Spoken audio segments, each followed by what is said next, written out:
You know, every now and then, humanity creates something that's, well, it's more than just a machine. It's a statement, a line in the sand. I'm talking about things like the Apollo missions, reaching for the moon, or the Concorde, just shattering the sound barrier. Well, in the world of cars, there's one machine that absolutely fits that bill, the Bugatti Veyron. And its story? It's not just about a car. It's about bringing a legend back from the dead by basically telling the laws of physics to get out of the way. All right, so to really get the Veyron, we've got to start with its biggest, most unbelievable secret. It's something that's kind of hidden behind that insane €1,000,000 price tag and all those world records.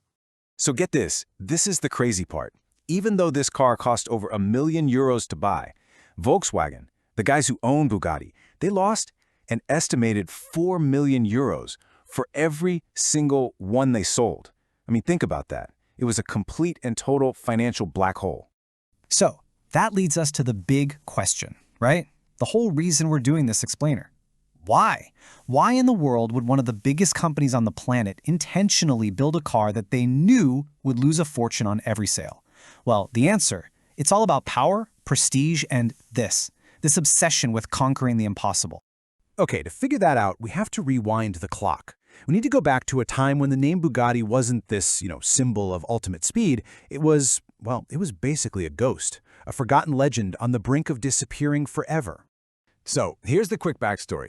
After the founder, Ettore Bugatti, died way back in '47, the brand just fizzled out. Then, in the late '80s, there was this really cool attempt to bring it back with this amazing supercar, the EB110. But terrible timing.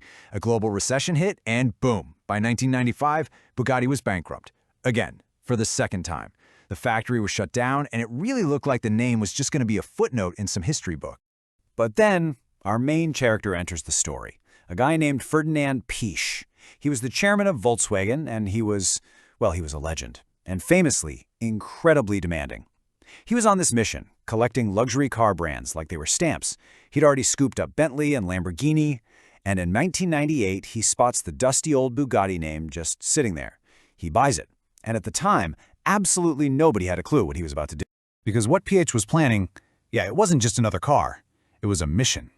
A mission that literally started as a quick sketch on the back of an envelope, but it would become one of the most brutal, most difficult engineering challenges the car world had ever seen.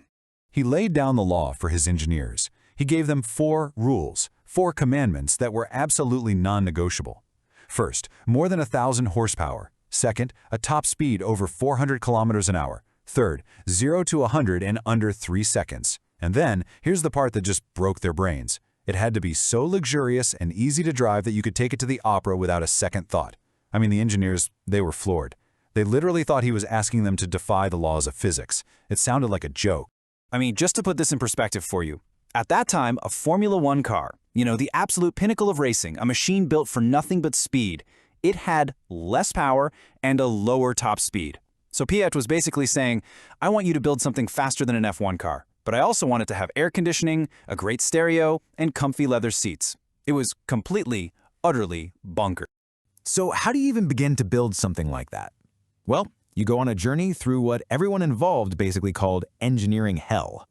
Okay, let's start with the heart of this monster, the engine. It was this legendary thing called the W16. What is that? Well, picture taking 2 V8 engines and basically smashing them together. You get this massive 8-liter, 16-cylinder beast. And to hit that magic 1,000 horsepower number, they bolted on 4 massive turbochargers. The power was just insane. But as you can imagine, so were the problems. The number one enemy? Heat. Just a ridiculous amount of heat.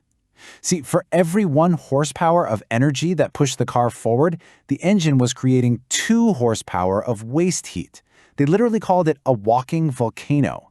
To stop it from, melting into a puddle, the engineers had to somehow squeeze 10 different radiators into the car's body. That famous exposed engine you see on the back, that wasn't just for looks. It was a desperate attempt to let the heat escape. Next up, aerodynamics. Here's a fun fact of physics.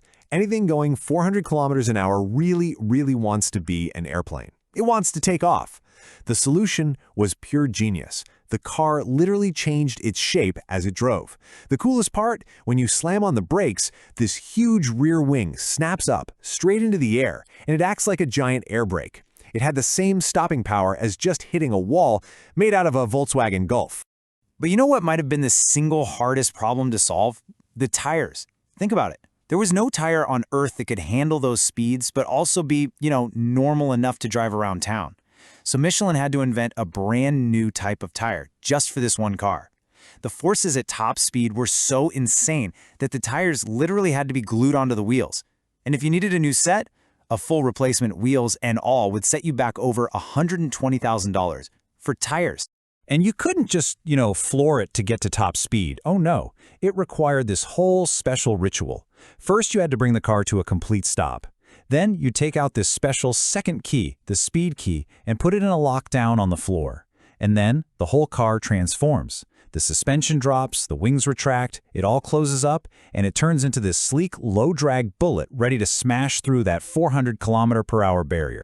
So, okay, after all that money, all that engineering hell, all that genius, we're back to that first question. Why? Why do it? Well, the answer had absolutely nothing to do with making a profit. It had everything to do with making a statement. The Veyron was never, ever designed to be profitable. It was a flex, a pure show of force. This was the Volkswagen Group standing on top of a mountain and shouting to the entire auto industry, "Look what we can do. Nobody else can do this. We are the best engineers on the planet, period." And you know what? The crazy plan worked. It worked perfectly. In 1995, Bugatti was a dead, forgotten brand. By 2005, with the Veyron, it was suddenly the most prestigious, most respected name in the entire industry. Yeah, the Veyron itself was a money pit, but it built up so much hype, so much prestige, that its successor, the Chiron, became wildly profitable. You can think of it like this. The Veyron was the billion-dollar advertisement, and the Chiron was where they cashed in. In the end, I think there's only one really good way to describe the Veyron. It was the Concorde of automobiles. A completely bonkers, money-is-no-object achievement from the absolute peak of the gasoline engine era. And just like Concorde, it was so over the top, so impossibly complex, that we're probably never going to see anything like it again, ever. So the next time you see a picture of a Veyron, or if you're lucky enough to see one in person, remember, you're not really looking at a car, you're looking at a monument. A monument to one man's frankly absurd vision, and to the sheer power of human will that just refuses to accept the word impossible. It's a monument to ambition that just happens to be disguised as a car.